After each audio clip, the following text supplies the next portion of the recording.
Welcome back to Travelers and Adventurers. I'm Witchy TQ and I've got a spicy new video for you today. Palia has announced some updates and not all of them you're going to be happy about. We'll start with the good news and keep in mind all the following have no set release date. I'll get to those a little bit later. Flow trees will soon spawn in groves once every in-game day alongside the usual world spawns. These areas will allow players to gather more quickly and easier in Bahari while looking for resources, making the task of flowwood gathering much more approachable for the casual gamer, or maybe just people with full-time jobs or families to care for. The groves also make callouts a lot easier because it's one area on the map rather than completely spread out. Callouts in general, though, are also becoming easier with the addition of flare arrows. Flare arrows are the new easy way to signal your spot in Bahari. You can have one flare arrow active at any time, and firing another cancels out the last. The color will be randomized and stay in the sky for about 1 minute before disappearing. These arrows do not scare nearby creatures. The recipe provides you with 5 arrows for 5 heartwood planks, 5 flint, and 1 crystal lake lotus. Relatively easy resources to stock up on.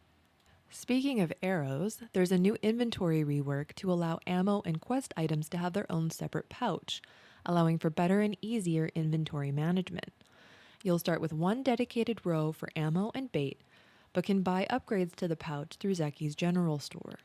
After fully upgrading, you'll have 40 available ammo and bait slots available on your person. The quest item pouch has unlimited capacity though, so you don't have to store quest items at home anymore. You can just carry them around with you at all times. This feature has been announced to be coming within the next few game patches, but no specific date has been provided. They've also announced more changes in the works for the workbench, including sorting options and updated tabs. Within the make things easier genre the team seems to be focused on lately, they've also announced proximity chat is in development. The new text box will allow players to chat only with others in their immediate proximity, reducing the busyness and overwhelming chat in the main server. This is helpful for people who are playing with randoms they met while resource gathering, as well as for those playing with more than 4 people, since that's the current party limit. Content creators are feeling the struggle with communities being limited to 25 people at this time, so proximity chat will help with our fun community activities as well. But I'm still hopeful for future updates to the communities, including goals to allow more people to join.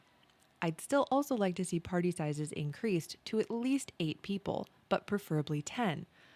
I'm just happy that proximity chat is in the works for now. Another new addition, which is more on the whimsical side, is star stones being in development. It's a cute little feature adding in stones associated to Luna signs. Much like real-world astrology, you're associated to a Luna sign at birth. In Palia, it's based on the lunar cycle, and each sign has an associated starstone that can be mined up and either sold for a high value or gifted to villagers who will be very happy if you give them their actual starstone. The final in development item is a new experimental feature. It's called the obstacle course. This will be a platforming-based challenge every player can take a go at.